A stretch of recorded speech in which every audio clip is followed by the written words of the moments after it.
Today we will discuss Fleming left hand rule. Fleming का जो left hand rule होता है वो मोटर के लिए लागू होता है, यानी मोटर जो होती है वो फ्लेमिंग के लेफ्ट हैंड रूल पर वर्क करती है।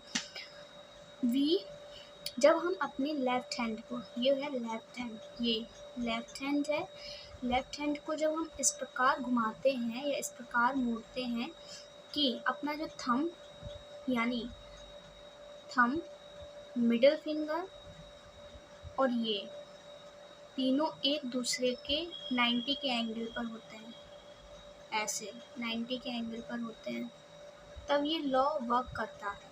फ्लेमिंग का लेफ्ट हैंड रूल तब वर्क करता है जब अंगूठा, मध्यमा और तर्जनी ये तीनों एक दूसरे के परपेंडिकुलर होते हैं, मतलब 19 के एंगल पर होते हैं।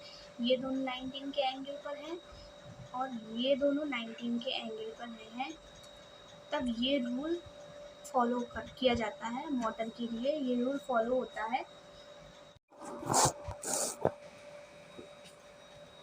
जब हम किसी करंट कैरिंग कंडक्टर, मान लीजिए ये पेंसिल जो है वो एक करंट कैरिंग कंडक्टर है, जैसे कॉपर है, आयरन है, जो कि मैग्नेटिक फील्ड में रखी है। मैग्नेटिक फील्ड हमेशा नॉर्थ से लेकर साउथ की ओर होता है, यानी ऐसे होगा, ऐसे होगा, इसमें मैग्नेटिक फील्ड ऐसे प्रोड्यूस होगा। मैग्नेटिक फील्ड यहाँ से ये ऐसे, मतलब मैग्नेटिक फील्ड प्रोड्यूस हो जाएंगे। और ये एक क्या है, करंट कैरिंग कंडक्टर है। तो जब भी करंट कैरिंग कंडक्टर को मैग्नेटिक फील्ड में रखा जाता है, तब इस करंट कैरिंग कंडक्टर पर क्या होता है, इसकी डायरेक्शन पता करने के लिए, इस पर फोर्स की डायरेक्शन पता करने के लिए या इसके अलावा इसमें मैग्नेटिक फील्ड की डायरेक्शन का पता करने के लिए और करंट का पता करने के लिए हम फ्लेमिंग का लेफ्ट हैंड रूल अप्लाई करते हैं। फ्लेमिंग का लेफ्ट हैंड रूल अप्लाई करने से हमें पता चल जाता है कि इसमें करंट किस डायरेक्शन में प्रोड्यूस हो रही है। तो हम इसका लेफ्ट हैंड रूल डिस्कस करेंगे एक प्रैक्टिकल के थ्रू। जब हम इसके साथ एक बैटरी सोर्स यानी डीसी सोर्स जोड़ देते हैं, हम डीसी सोर्स जोड़ देते हैं इसके साथ, यानी एक बैटरी जोड़ दी, इसका पॉजिटिव चार्ज है, इसका नेगेटिव चार्ज है। करंट हमेशा पॉजिटिव से नेगेटिव की ओर फ्लो होता है, तो करंट हमारा पॉजिटिव से नेगेटिव की ओर फ्लो होगा। और करंट के जो इलेक्ट्रॉन्स होते हैं वो हमारे इलेक्ट्रॉन्स जो होते हैं वो नेगेटिव से पॉजिटिव की ओर फ्लो होते हैं।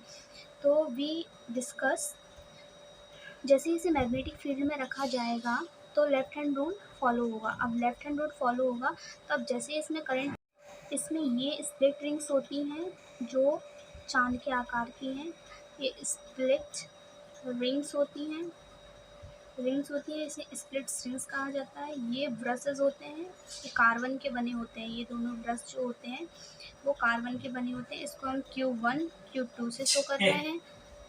इसमें कार्बन ब्रशेस होते हैं जिसे हमने Q1 Q2 से दर्शाया गया। स्प्लिट रिंग को S1 S2 से दर्शाया गया है।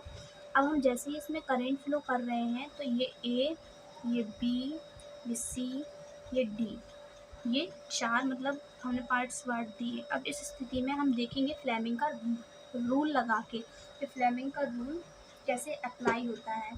तो बेसिकली जब हम अपने लेफ्ट हैंड रूल को ऐसे घुमाते हैं कि मध्यमा तर्जनी एक दूसरे के परपेंडिकुलर पे हो ऐसे, और तर्जनी और अंगूठा एक दूसरे के परपेंडिकुलर पे हो, 19 के एंगल पर तीनों होने चाहिए। अब हम देखेंगे कि फ्लेमिंग का लॉ बताता है कि जो करंट कैरिंग कंडक्टर होता है उसमें क्या होती है, करंट कैसे फ्लो हो रहा है और एसी में, मतलब इसमें जो क्या है, फोर्स कहाँ अप्लाई हो रहा है, यानी फोर्स कहाँ लग रहा है। बेसिकली हम लेफ्ट हैंड रूल को ऐसे समझ सकते हैं कि जो मिडिल फिंगर होती है वो करंट, मिडिल फिंगर करंट की डायरेक्शन को शो करती है, और जो तर्जनी होती है वो मैग्नेटिक फील्ड को शो करती है, और जो फोर्स होता है वो थंब फोर्स को शो करता है। अब हम देखेंगे कि जब हम अपने लेफ्ट हैंड रूल को इस प्रकार फैलाते हैं कि हमारा अंगूठा, तर्जनी और मध्यमा तीनों एक दूसरे के परपेंडिकुलर होते हैं, तब इस स्थिति में जो मध्यमा होती है वो करंट की डायरेक्शन, तर्जनी मैग्नेटिक फील्ड की डायरेक्शन और थंब फोर्स की डायरेक्शन को शो करता है।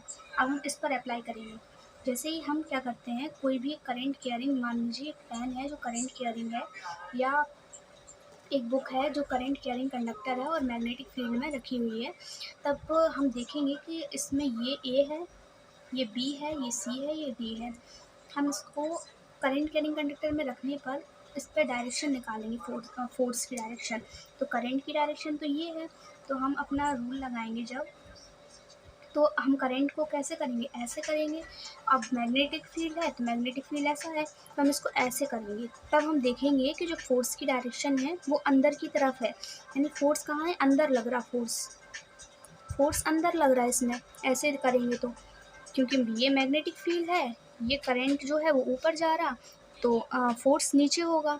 अब ये हम एसी के लिए देखेंगे, तो एसी पर क्या होगा, एसी करंट ये है, मैग्नेटिक फील्ड भी वही है, तो यहाँ कोई फोर्स अप्लाई नहीं होगा। फोर्स कैसा होगा, फोर्स यहाँ ज़ीरो होगा। अब सी और डी में देखेंगे, वो फोर्स देखेंगे तो करंट हम नीचे आ रहा, करंट ये है, मैग्नेटिक फील्ड ये है, और फोर्स बाहर लग रहा है इसमें, तो फोर्स यहाँ कहाँ होगा, बाहर होगा।